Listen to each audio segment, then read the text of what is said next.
The UNMS Hippocrates drifted silently through the void, her pristine white hull gleaming against the star-scattered darkness of space.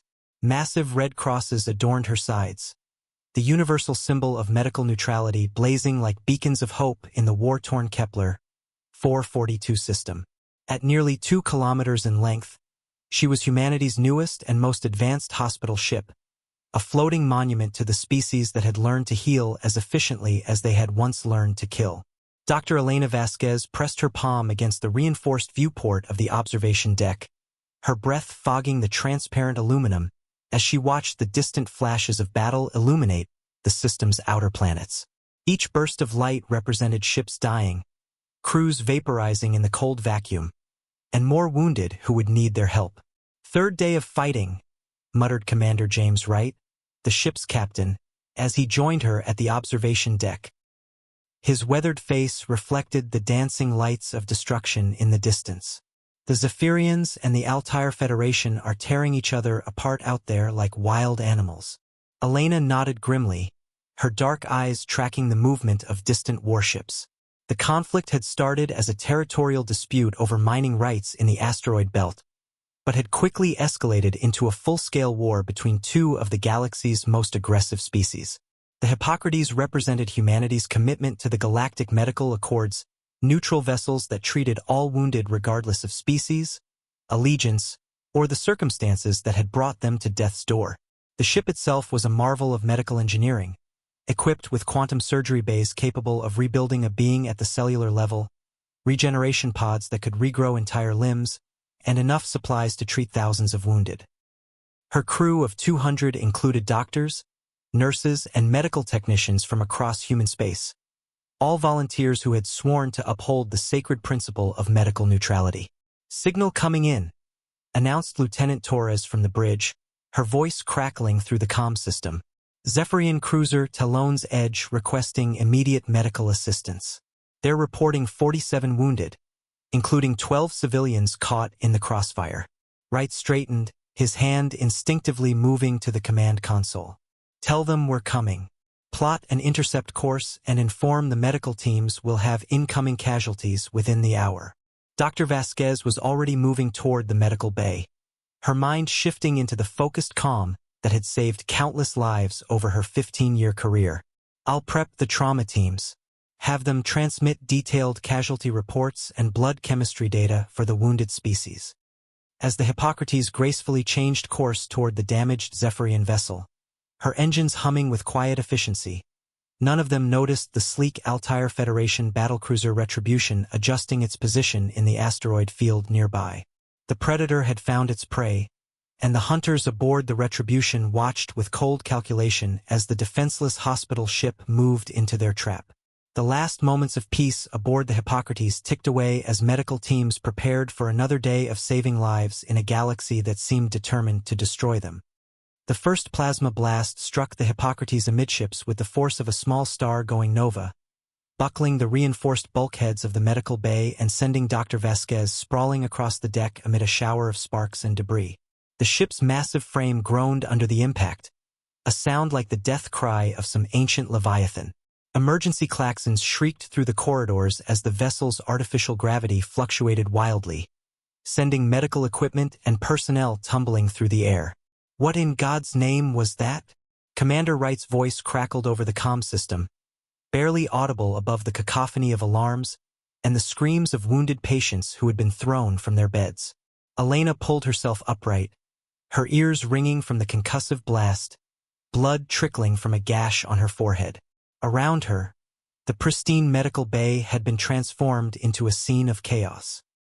Regeneration pods had been torn from their moorings, their life-sustaining fluids spreading across the deck in viscous pools. The quantum surgery arrays flickered and died, their delicate instruments scattered like broken toys. "Sir, we're under attack." Lieutenant Torres' voice rose to a near shriek from the bridge. "Altair Federation battlecruiser Retribution has opened fire on our position. They're targeting us directly." The words hit Elena like a physical blow.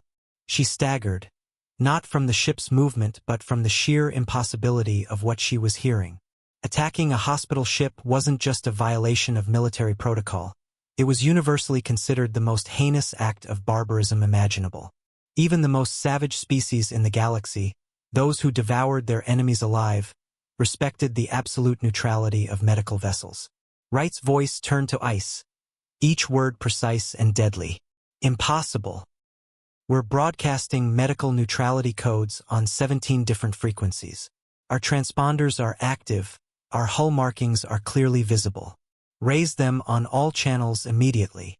Elena felt her blood turn to Arctic water as she helped a wounded Zephyrian patient back onto his bed, the alien's blue blood mixing with her own red on her hands. Through the massive viewport, she could see the sleek, predatory form of the Retribution adjusting its position for another attack run, its weapons arrays glowing with barely contained energy.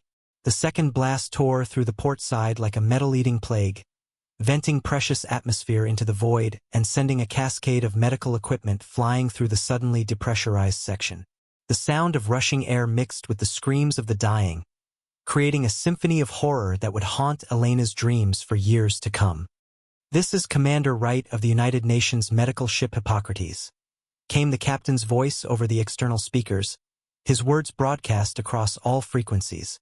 "We are a neutral medical vessel operating under the authority of the Galactic Medical Accords.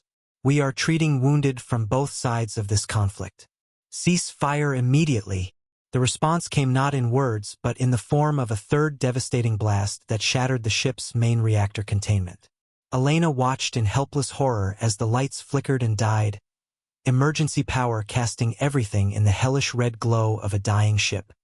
Admiral Marcus Steele stood at rigid attention in the United Nations Space Command headquarters on Luna, his weathered face carved from granite as he watched the recovered footage from the Hippocrates' final moments.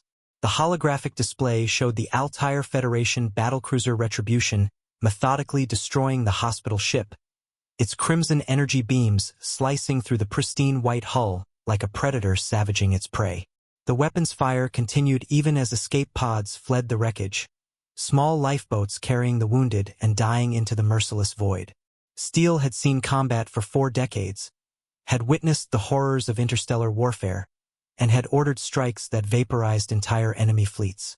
But this was different. This was an attack on the very foundation of civilized behavior, a deliberate assault on mercy itself. "How many survivors?" Steele asked quietly, his voice barely above a whisper. 43 out of a crew of 200, reported Captain Rebecca Hayes, his aide, her own voice thick with barely controlled emotion. "The Retribution targeted the escape pods, sir. They were hunting survivors like animals." Steele's jaw tightened imperceptibly. "Show me Dr. Vasquez's transmission." The hologram shifted to show Elena Vasquez, her face streaked with blood and tears, her medical uniform torn and stained. She was speaking from the cramped confines of an escape pod, her voice steady despite the trauma etched in her eyes. "Admiral Steele, they fired on a hospital ship," she said, her words carrying the weight of absolute horror.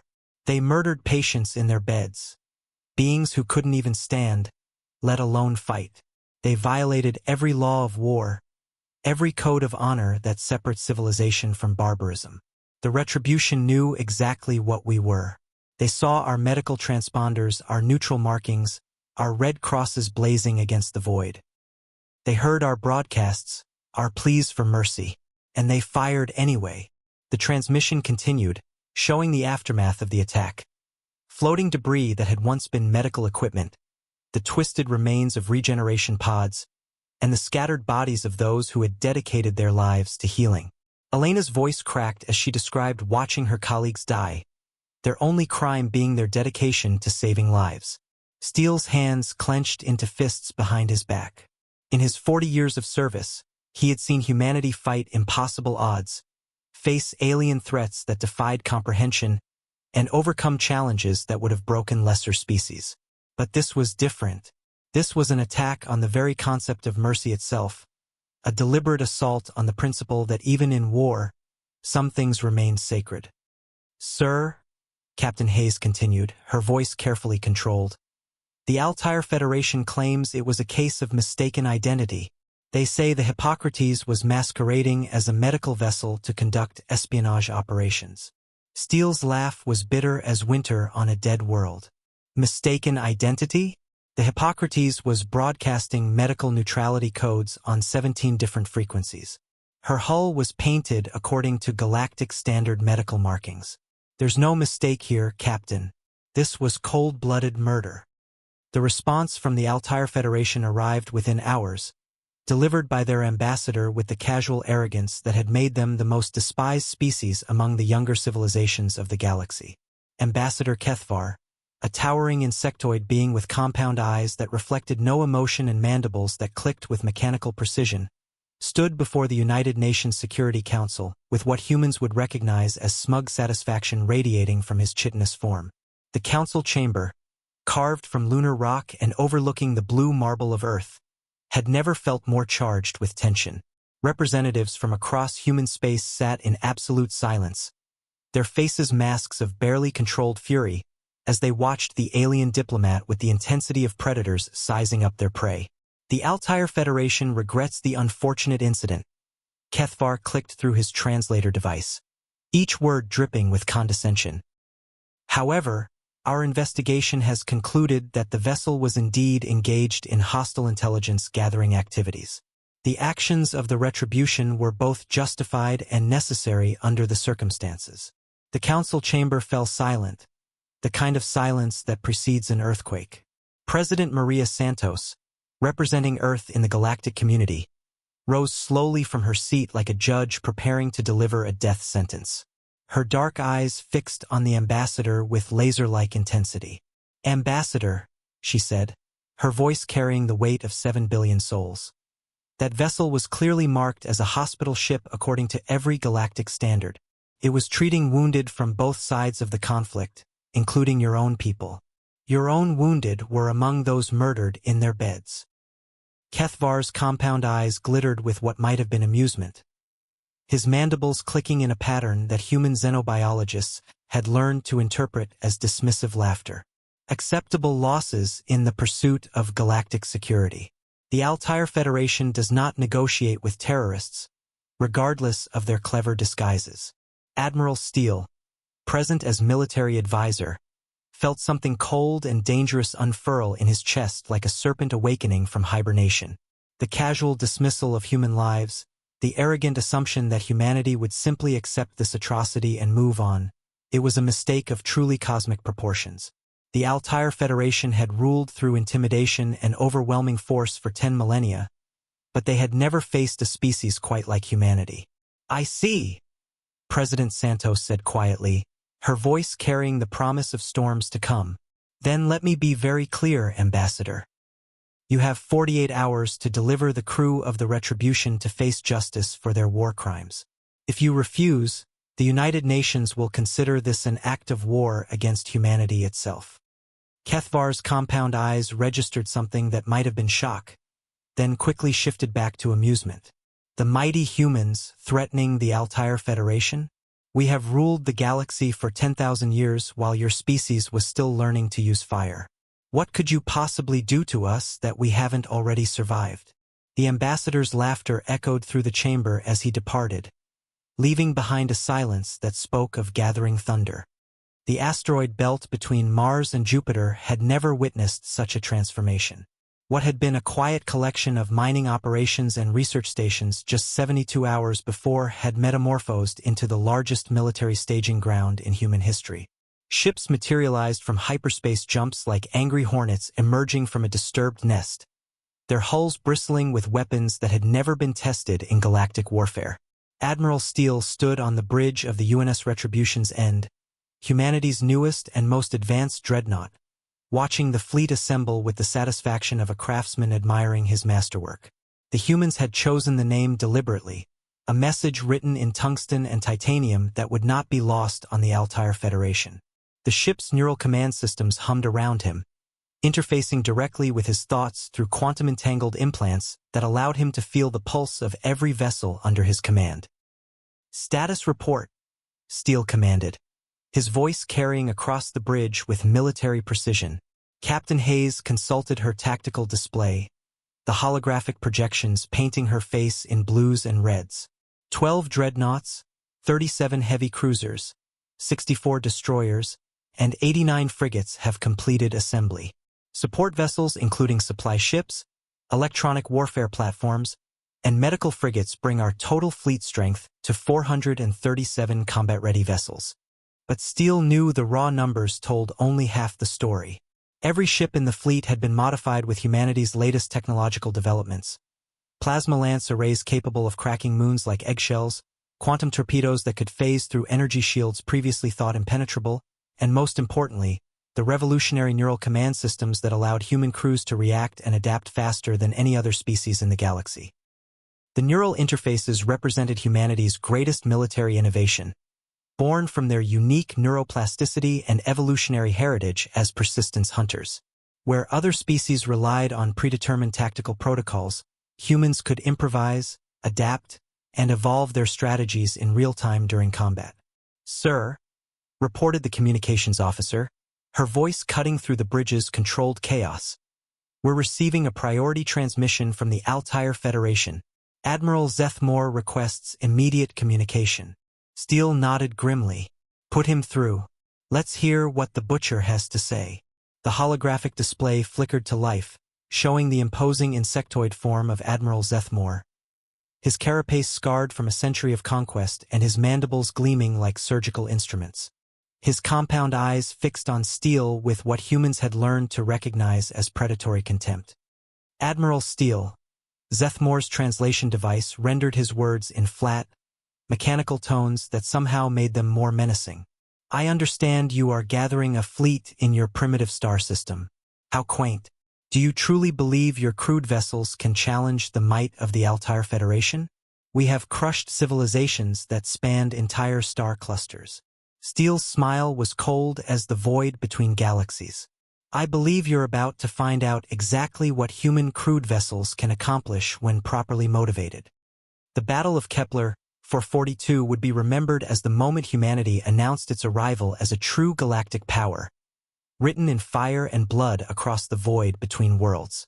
The Altair Federation's Third Fleet, proud and arrogant in their assumed superiority, had positioned itself in a defensive formation around the gas giant Kepler 442b, confident that their superior numbers and millennia of technological advancement would easily crush the human upstarts who dared challenge their dominance.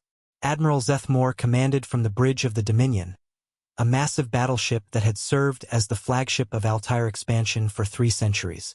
Its hull bore the scars of a dozen conquered worlds, and its weapons had reduced entire civilizations to cosmic dust. His fleet consisted of 200 ships, each one a masterpiece of Altair engineering, crewed by beings who had perfected the art of conquest over 10,000 years of galactic domination. "Human fleet detected at the edge of the system," reported his tactical officer, mandibles clicking with nervous energy. "They appear to be waiting, Admiral. Their formation is unlike anything in our tactical databases." "Waiting." Zethmore's compound eyes reflected the distant stars as he studied the human formation. "For what? Divine intervention?" The answer came in the form of a single transmission broadcast across all frequencies, reaching not just the Altair fleet but every ship, station, and listening post within 50 light-years. Admiral Steele's voice was calm, measured, and carrying the weight of absolute conviction. "To every species listening to this transmission, know this: the Altair Federation has committed an act of unparalleled barbarism. They fired upon a hospital ship engaged in mercy missions, violating every law that separates civilization from savagery. They murdered doctors, nurses, and patients who posed no threat to anyone. They have shown the galaxy their true nature." The transmission continued as the human fleet began to move, their ships spreading into a formation that no Altair tactician had ever encountered. A pattern that seemed to flow like living water, adapting and shifting with organic fluidity. The Altair Federation believes that might makes right, that superior numbers grant them the privilege to ignore the laws that govern civilized beings. Today, they learn the difference between conquest and justice. Today, they face the fury of a species that builds hospitals and warships with equal passion. Zethmore snarled and ordered his fleet to advance, confident that Altair superiority would prevail as it had for millennia. The two forces met in the space between the 4th and 5th planets, and what followed defied every tactical doctrine in the Altair military manual. The humans didn't fight like any species the Altair had ever encountered. They didn't attempt to engage in the traditional long-range artillery duels that had characterized galactic warfare for ages. Instead, they fought like the apex predators they were: fast, vicious, and utterly without mercy for those who had shown none to the defenseless. Human ships darted between the larger Altair vessels like sharks among whales, their quantum torpedoes phasing through shields thought to be impenetrable. The neural command systems allowed human crews to react and adapt in real time, turning each ship into a living weapon guided by human intuition and fury. Impossible! Zethmore shrieked as his flagship's shields buckled under the assault from 3 human destroyers. They're primitives. This cannot be happening. But it was happening.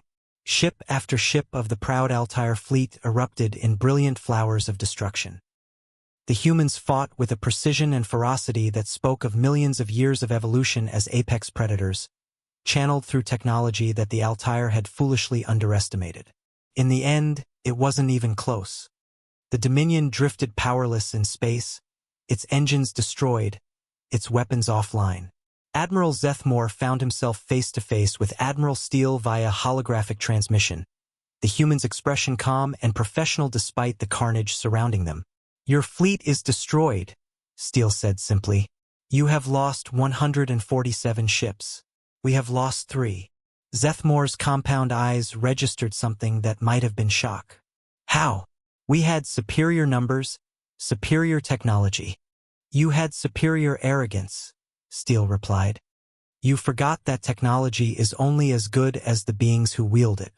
And you chose to face a species that has spent its entire evolutionary history learning to kill efficiently." Around them, the wreckage of the Altair fleet drifted in the void, a testament to the price of attacking the defenseless. The human fleet had reformed into a protective formation around the survivors, their weapons trained but not firing. "I'm going to make you an offer," Steele continued. "Surrender the crew of the Retribution to face trial for war crimes. Accept full responsibility for the attack on the Hippocrates. Do this, and your surviving crews will be treated according to the laws of war." "And if I refuse?" Steele's smile was cold as the space between stars. "Then we'll visit every Altair world, every Altair station, every Altair ship, and we'll keep destroying your fleet until you comply. You wanted to test human resolve by attacking our hospital ship. Now you know what that resolve looks like when properly motivated." The transmission ended, leaving Zethmore alone with the wreckage of his pride and his fleet. Around him, his officers waited for orders that would never come. The age of Altair dominance was ending, and a new power was rising in the galaxy. Hours later, as the crew of the Retribution was transferred to human custody, Admiral Steele stood on his bridge watching the stars. The battle was over, but the message had been sent to every species in the galaxy. Humanity was no longer just another prey species scratching for survival. They were apex predators, and they would protect their own with a fury that burned like the hearts of stars. The galaxy would remember the lesson of Kepler 442. If you fire on a hospital ship, humanity will answer with a fleet of fury. And mercy, once lost, is not easily regained.